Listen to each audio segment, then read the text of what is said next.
going on, Mr. Scott? Yeah. Oh, making it happen, Captain. Yeah. Making it happen.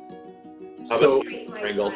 yeah, I'm hearing that the mortgage business has been crazy. I'm hearing all kinds of things, and I'm sure we've got a lot to share on that. But some movement, a little more restrictive in some areas.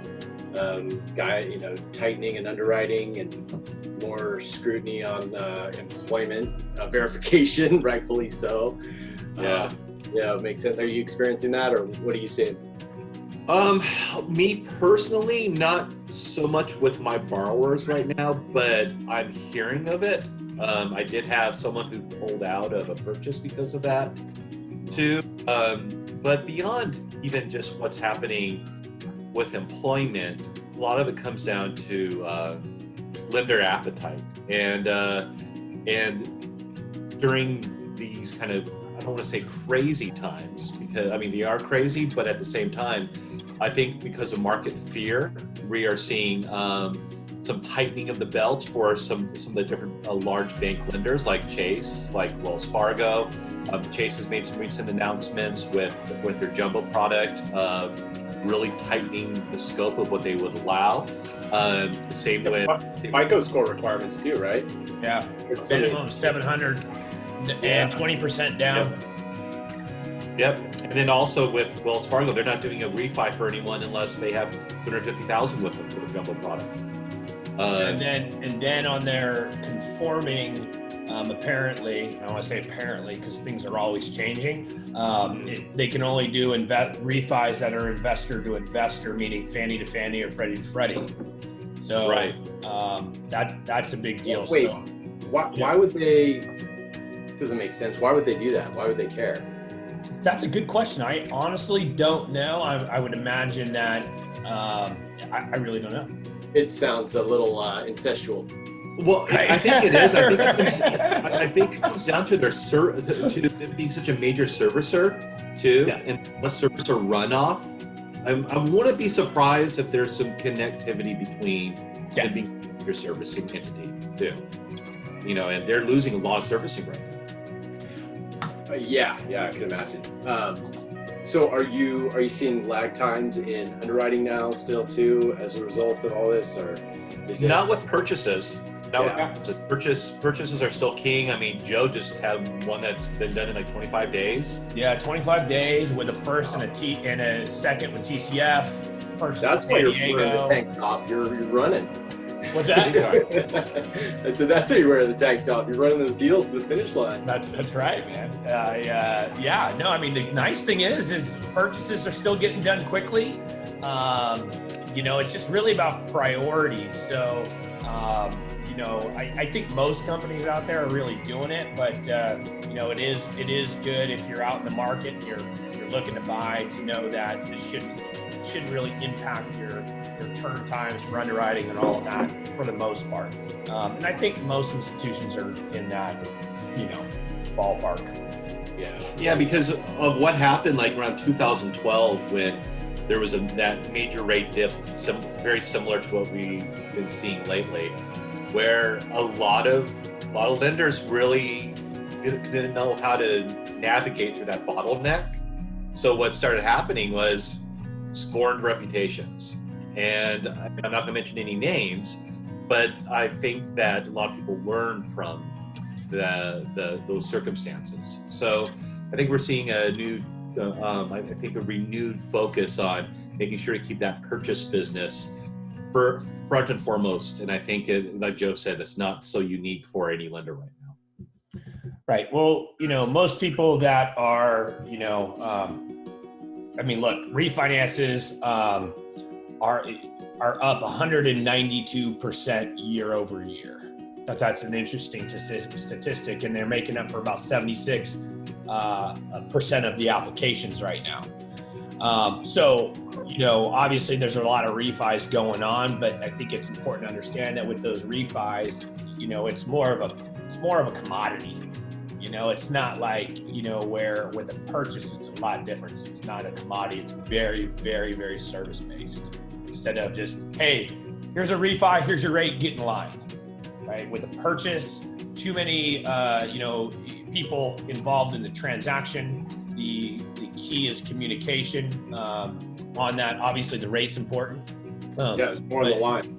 But relationship and communication is the key, and obviously that's why I know we work all well together. But I think what's really, really important is that we are doing exactly what we're doing now, communicating about what's going on in the market, what's going on in real estate, and how it's we're having a conversation the other day, Tim, about what's going on in the real estate market, and just what you're seeing other agents doing. So maybe you can kind of add some spice there. Yeah, a little bit of frustration, to be honest with you, with how some agents are following the rules, some are not, and it's I'll be honest with you, that like going on the MLS, you can see when you go on as an agent, you have private remarks that give showing instructions on how to go about showing a property. The rules right now, as we've talked about before, it has to be vacant. You have to sign a disclosure form that has to be signed by the seller. It has to be signed by the buyers, prospective buyers, and agents. And there are a lot of situations I'm seeing where people are circumventing that, and they're putting notes in the MLS saying contact us for more details, but the property in MLS is clearly owner occupied. So it's frustrating, and here's why. Is like, I'm not the whistleblower on this, but what it can do, and I think it's important to get out there, is it could stop all showings. If our local association finds out that this is going on, and a few situations come up, they can just say, you know what, you guys aren't going to play by the rules. We're just going to stop all showings and limit you guys to what you can do. So just important. So that's one that we've been, I've had a few conversations with our association about it, and just making sure that they're aware, so we can, it's about playing by the rules. And I think that's important that we all do that, and frustrating when people aren't. But so that's been a bit challenging. Overall, though, I gotta say, there's a general kind of more optimism right now that I'm experiencing with buyers, sellers alike. I think that the dust has settled a bit over the last couple of weeks, and people have transitioned well into doing as much of the virtual tours as they can, drive-bys of properties, and figuring out alternative ways to see homes. So that's been really good, very positive on that note. And most people are already looking ahead to now that we've got a little bit more. It seems like California and Oregon and Washington are starting to hearing Governor Newsom talk about the transition, right, and what's going to happen in the future. And I think that general, just putting those thoughts out there is helping people to have perspective on the future and making plans and getting ready. And so doing a lot of preparation with listings too that may not be on the market yet, that we're talking about, okay, let's do all the things we need to do now to be ready, getting the photos, getting our marketing material, doing our virtual tours, video, and getting ourselves in a position to where when they're comfortable, we move forward. And so that overall is good to see. More properties on, for example, earlier, I think yesterday, I was looking at all the new actives, about 45 new properties, which is really good to see. Nice. Usually a bit of a surge right before we have our broker tour meetings. So that was, I think, a little bit indicative of that, but good to see overall, that people are getting out there and adapting to it. How are you? I think I think that adaptation is really, really crucial right now, because I've been thinking a lot about relationships and how there's this. I think for the first 2 or 3 weeks, I think for the first week, a lot of people were like, hey, there was a lot of positivity, we'll make this happen, we'll be great. Then week 2, week 3, we started seeing more malaise. I think more people feeling Like, I am sick of this. I feel trapped, or I'm scared, don't know what to expect. And I think that we are fortunate to be in a state like California, or if we're in a state like Oregon or Washington, where there's this progressive thought about social easing that will need to happen, and having a succession plan in regards to getting out of quarantine. And I think that people are feeling more confident depending on where you live. I think it comes down to geographical confidence. And I'm sensing it a lot more here than what I'm seeing in other parts of the country. And definitely New York's not experienced that same type of. Exactly. I agree. Yeah. Exactly. Or Pennsylvania right now, or what have you. And I'm not saying this in a braggadocious manner at all. But it's very important for people to pay attention to the rules, like you're talking about, Tim. You know, rotten apples. Braggadocious, I like that. You know, Did you say expialidocious? Man, I was just sitting here waiting for you to drop a good word in there. Braggadocious. Which one was it? Braggadocious. Oh, braggadocious. Of course, I could make out what that meant based on the context, and the fact it has brag in it. So I just know that it's a real word. Well, touche. Love you, buddy. Love you too, bud. Oh man. So I'm curious, man. I know that we're very big into technology right now, and obviously we're using the Zoom call to connect.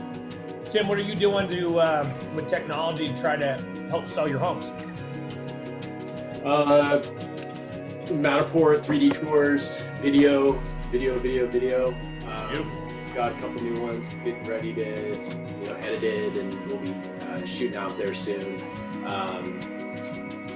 That, what's very helpful too is floor plans. I think that really helps. Totally. Having that information there, with accurate measurements, and that along with the video and the Matterport tour really helps. So when someone's going to do a drive-by afterwards, they can go, okay, that's what we're looking at, and get a better sense of how the lay of the property is layout.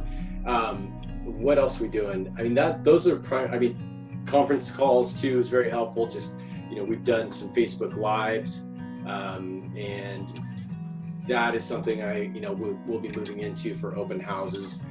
There's been the homes I have, well, at least two of them I have right now are owner occupied, that are listings that were just holding. We're kind of putting the pause on things moving forward, but as we move forward, we'll be doing more of the actual live videos, and try to answer questions real time for those who are on the on that live stream, and have that available too, to follow up with people, and also create a little bit more momentum with the listings we have.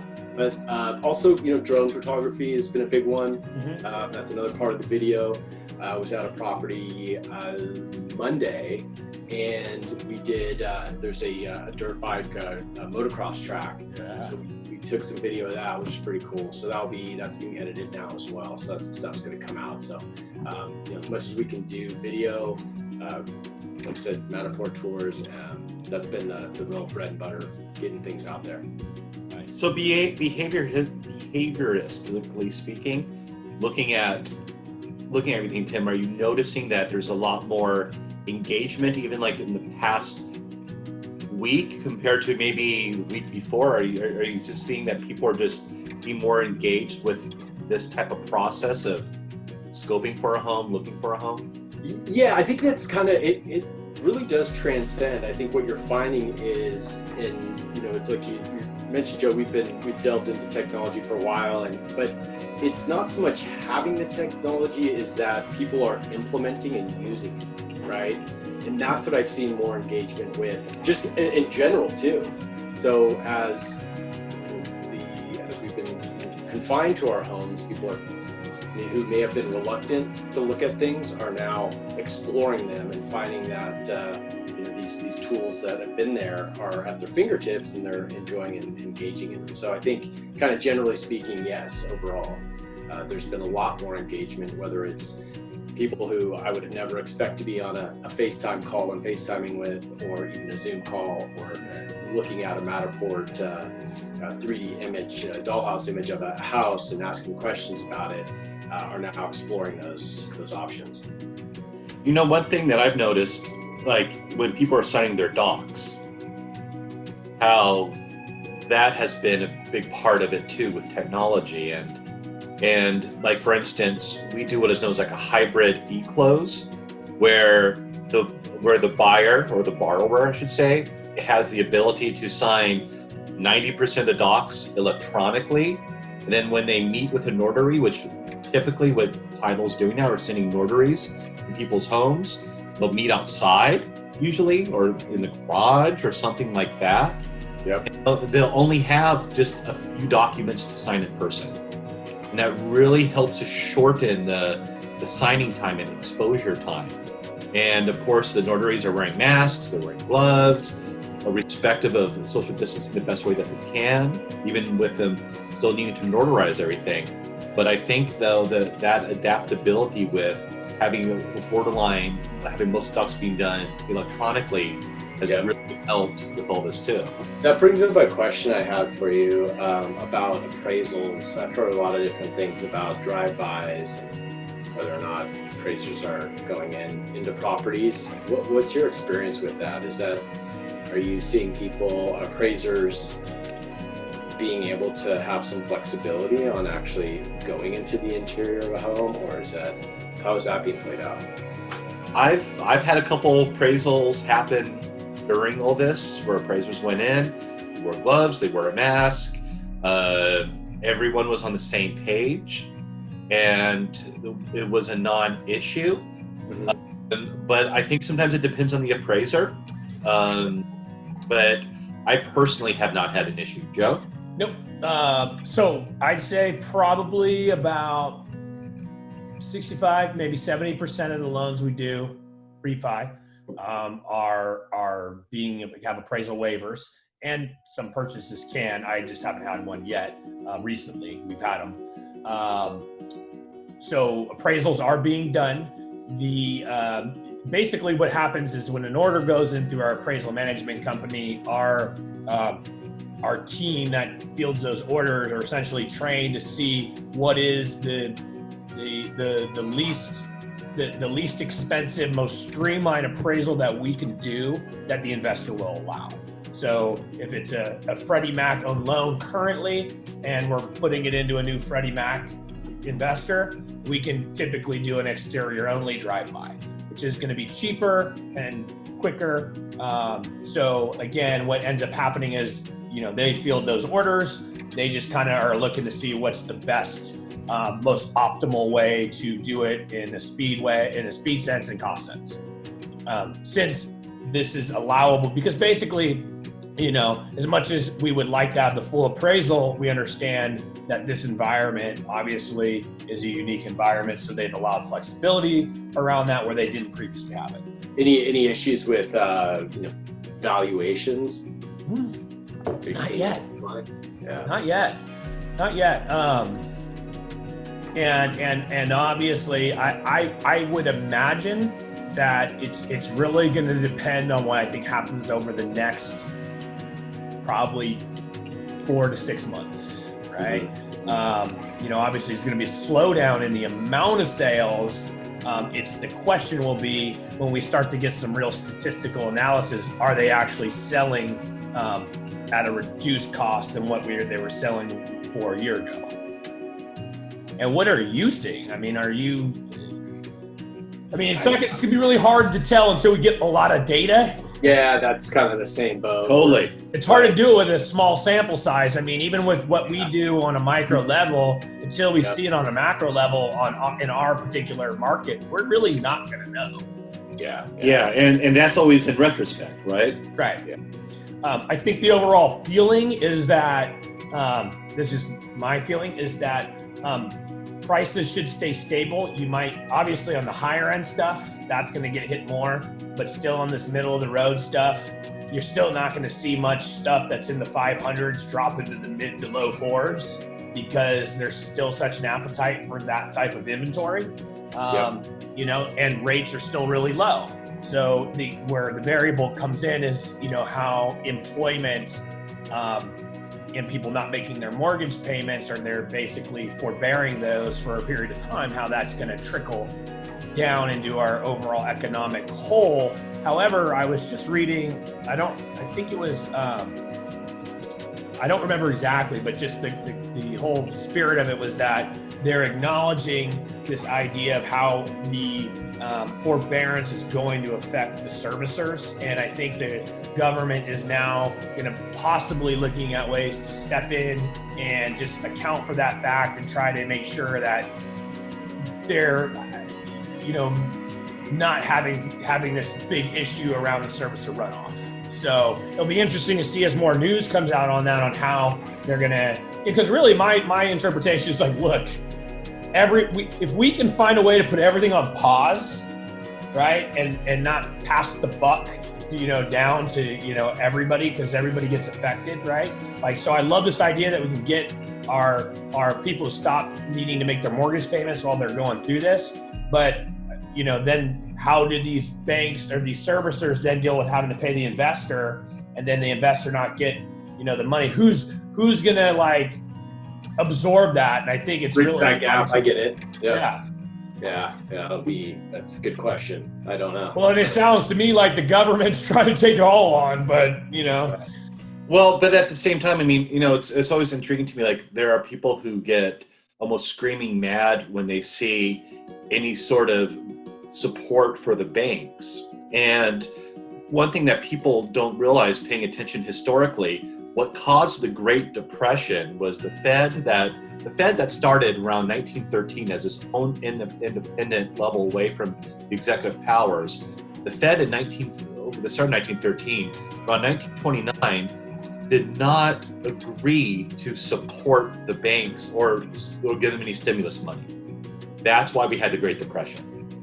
So if you don't have that intervention from the Fed to support these banks through all of this, you could have another catastrophic economic event. And when you have that, you know, it's kind of like with the stock market. I've heard people say, well, I don't invest in the stocks. Why does the stock market affect me? It's like, well, it affects your job and your livelihood. So when the stock market is really hurting, that's when you start losing a lot more jobs. Then if it's doing really well, you might not see or think you're seeing the benefit, or it's intangible. And it's that same thought process. Like, if the Fed doesn't step in, you know, regardless of what's happened in 2008 or what have you, if they don't, then you have another catastrophic event economically.